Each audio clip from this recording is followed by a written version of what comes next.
श्रोता प्रेमियों, मैं राम सागर शास्त्री आप लोगों के समक्ष रखने जा रहा हूँ सपच वाल्मीकि की कथा और निषाद राज की राम भक्ति। देखिए, एक बार धर्मराज युधिष्ठिर ने अश्वमेध यज्ञ का आयोजन किया, जिसमें संपूर्ण ऋषिवृंद उनकी यज्ञ में आए।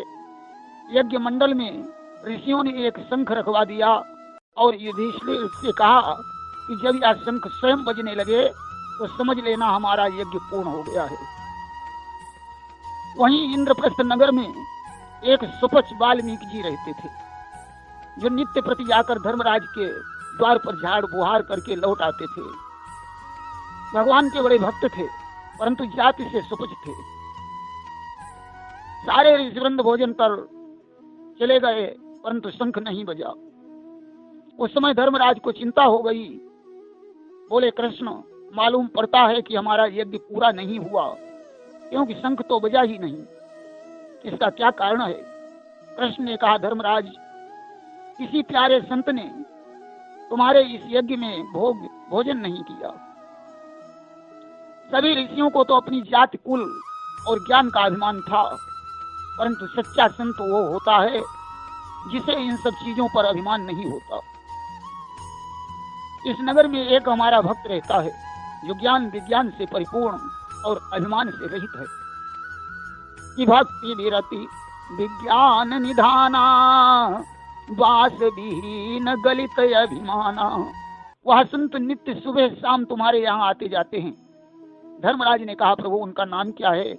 भगवान बोले, जिसे प्रसिद्ध होना होता है वह अपने नाम का प्रचार करता है। वह तो ऐसे संत हैं कि लोग जब उनका नाम जानने लगेंगे तो वे गांव छोड़कर भाग जाएंगे। धर्मराज ने कहा, प्रभु, फिर हम उनको ढूंढेंगे कैसे? भगवान ने कहा, जाओ वाल्मीकि के यहाँ चले जाओ, परंतु किसी भी प्रकार का कोई विचार नहीं करना। सीधे उनके चरणों में प्रणाम करके कहना, महाराज चलो और भोजन करके हमारे घर को पवित्र करो। धर्मराज ने भीम और अर्जुन को भेजा। दोनों ने जाकर उनको प्रणाम किया और कहा, महाराज, हमारे यहाँ चलकर आप भोजन कीजिए। वाल्मीकि जी बोले, राजन, मैं तो आपके द्वार पर झाड़ू लगाता हूँ, जूठी पत्तलें उठाता हूँ, मैं तो आपका सेवक हूँ। अर्जुन ने कहा, क्षमा करना मुनिवर, मैं आपको पहचान नहीं पाया था, अस्तु हमारा आतिथ्य सत्कार स्वीकार करें। वाल्मीकि जी समझ गए, अवश्य ये भगवान कृष्ण की चाल है, जिन्होंने आज मेरे रहस्य को प्रकट कर दिया। बोले, ठीक है, प्रभु की जैसी इच्छा। प्रातःकाल द्रौपदी ने रसोई बनाई। धर्मराज वाल्मीकि को बुला ले आए। वाल्मीकि दरवाजे पर ठहर गए। बोले, भोजन यहीं ले आइए। धर्मराज दौड़कर कृष्ण के पास पहुंचे। बोले, प्रभु, जातिहीनता के कारण वे अंदर नहीं आ रहे हैं। कृष्ण बोले, नहीं, अनुरोध करके उन्हें महल के अंदर भोजन कराइए। धर्मराज महलों में ले आए। सुंदर भोजन परोसा गया। वाल्मीकि जी ने पहले भगवान का भोग लगाया। कितुदय्यम वस्तु गोविंदम तुभ्यमेव समर्पये सन्मुखो भूत्वा भक्ष प्रसीद परमेश्वर। देखिए, बिना भगवान को चढ़ाए भोजन नहीं करना चाहिए। बिना भगवान को चढ़ाए वस्त्र भी कभी धारण नहीं करना चाहिए। कि प्रभु ही निवेदित भोजन करही और प्रभु प्रसाद पटभूषण धरही। और फिर सारी चीजें वाल्मीकि जी ने भगवान का भोग लगाने के बाद सारी चीजों को एक में मिला लिया।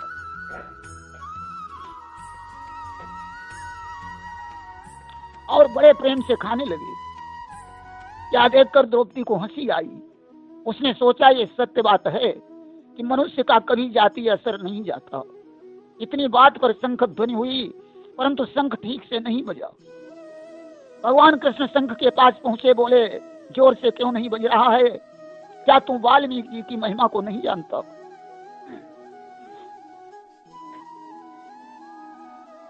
शंख ने कहा, प्रभु, इसमें मेरा कोई दोष नहीं है। इस बात को द्रौपदी से पूछो। भगवान ने द्रौपदी से कहा, तुमने इन ऋषि के बारे में क्या धारणा बनाई? द्रौपदी बोली, कृष्ण, इन्होंने सारा भोजन एक ही में मिला लिया, तो हमें लगा कि यह सब जाति का प्रभाव है। भगवान ने कहा, द्रौपदी, संत कभी स्वाद नहीं जानता, उसके लिए तो मीठा, खट्टा, कड़वा, नमकीन सब एक ही प्रकार का भोजन है। चलो मैं इसका उत्तर वाल्मीकि जी के मुख से दिला रहा हूँ। भगवान वाल्मीकि के पास पहुंचे, बोले, महात्मन एक बात बताइए, आपने ये सारे पदार्थ एक ही में क्यों मिला लिए? वाल्मीकि जी बोले, प्रभु मैं भोजन कहाँ कर रहा हूँ, मैं तो आपका प्रसाद पा रहा हूँ। पहले समस्त पदार्थ मैंने आपको खिला दिए, अब इन सारी चीजों का नाम प्रसाद है। स्वाद लेने से प्रसाद का भाव चला जाता है, इसलिए मैंने सभी वस्तुओं को एक ही में कर लिया और आपका प्रसाद पा रहा हूँ। आज वाल्मीकि जी के ऐसे शब्द सुनकर शंख बड़ी जोर से बजने लगा। अब तो द्रौपदी, युधिष्ठिर, भीम और अर्जुन वाल्मीकि जी के प्रभाव से प्रभावित हुए। धर्मराज का यज्ञ पूर्ण हुआ, देवताओं ने फूलों की वर्षा की। इसीलिए कहा गया है कि जाति पाति पूछे नहीं कोई, और हरि को भजई सो हरि को होई। देखिए, पूर्व काल में गुह निषाद द्रुह निषाद के नाम से प्रसिद्ध था। एक दिन अनजाने से इसने शिवरात्रि का व्रत कर लिया। भगवान शंकर ने प्रसन्न होकर इसे संगवेरपुर का राजा बना दिया और भगवान राम के दर्शन होने का वरदान दे दिया। निषाद राम का परम भक्त था। देखिए, वनगमन के समय जब भगवान राम श्रृंगवेरपुर के निकट आए तो निषाद राज समाज सहित उनसे मिलने गया। उसने कहा, प्रभु ये राज्य आपका ही है, आप राज्य करें, मैं तो आपका सेवक हूँ। राम ने कहा, नहीं निषाद राज, पिताजी ने तो हमें जंगल का राज्य दिया है, इसलिए मैं राज्य का अधिकारी नहीं हूँ। निषाद विह्वल हो गया। इस समय राम ने निषाद राज को विदा किया तो उसने राम का अंचल पकड़ लिया कि गमन समय अंचल गयो, शारण कहो सुजान, प्राण प्यारे प्रथम ही अंचल तजऊ की प्राण। उसकी आंखों से आंसू बह रहे थे। उसने कहा, प्रभु अब तुम ही मुझे बताओ कि मैं पहले प्राण को छोड़ूं या अंचल को? कि जासु संग सुख लही रहे हो, सारे दुख बिसराई, ता प्रियतम के बिरह में छुटत न यहु तन्हाई।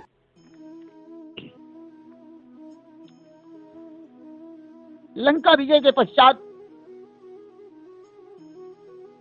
राम ने हनुमान से कहा कि तुमने साधराज को, यहां पर एक बात और भी बताना चाहेंगे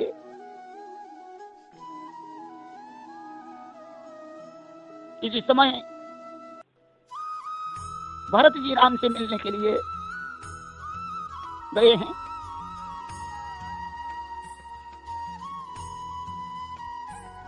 निषाद राज को ऐसा महसूस हुआ कि मालूम पड़ता है विशाल सेना लेकर भरत राम पर चढ़ाई करना चाहते हैं। उसे शंका हो गई। उसने सोचा, भरत के पास विशाल सेना है, मेरे पास सेना कम है। आज तो उसने पहले भरत के भावों की परीक्षा ली।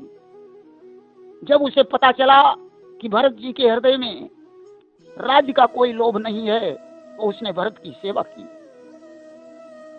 विजय लंका विजय के पश्चात राम ने हनुमान से कहा कि तुम निषाद राज को सुख से आगमन की सूचना देकर भरत जी के पास चले जाओ।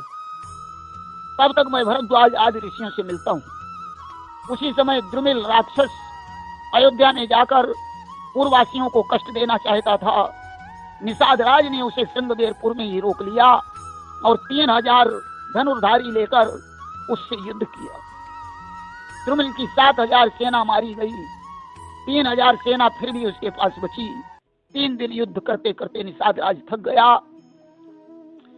तब तक हनुमान जी वहां पहुंच गए। उन्होंने द्रुमिल को ललकारा और 3000 सेना को पूंछ में लपेट कर आकाश में फेंक दिया। द्रुमिल और निषाद का मल्ल युद्ध हुआ।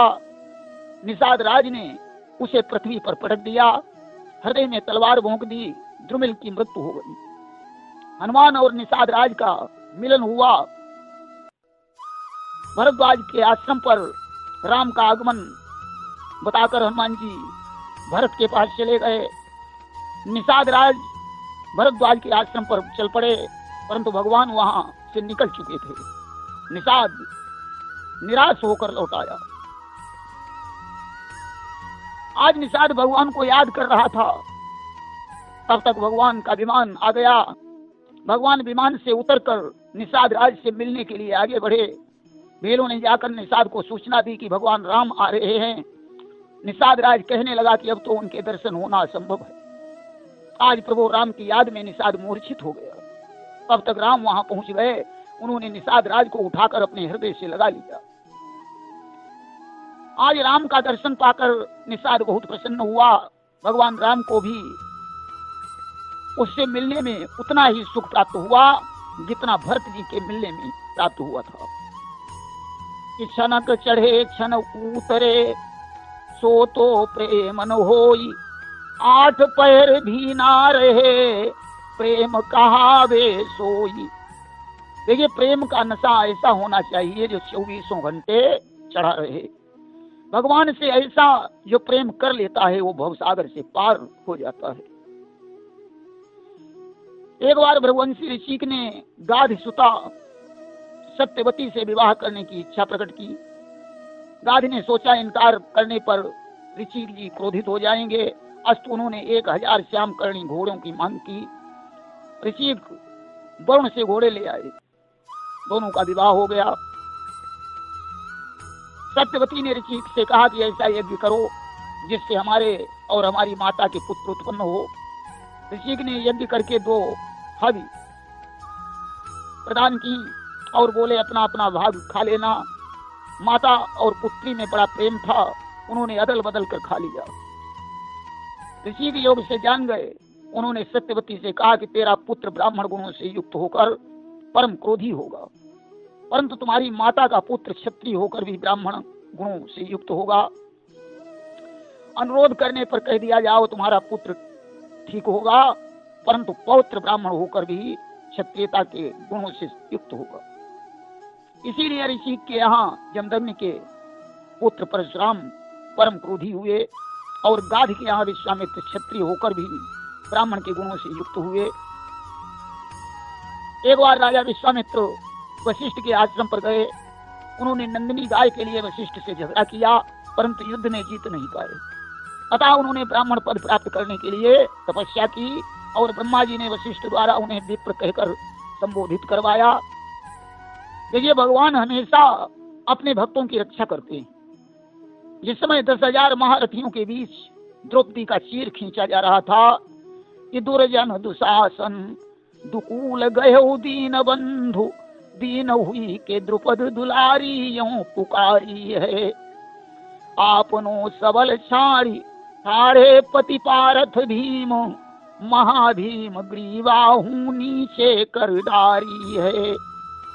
अंबर लो अंबर पहाड़ कीन्हो शेष कवि, भीषम कर्ण द्रोण आज मन ने विचारी है। नारी बीच सारी है कि सारी बीच नारी है, कि नारी की सारी है कि सारी की नारी है। दुशासन चीर खींच रहा है। 5 पतियों ने अपनी गर्दन नीचे झुका ली।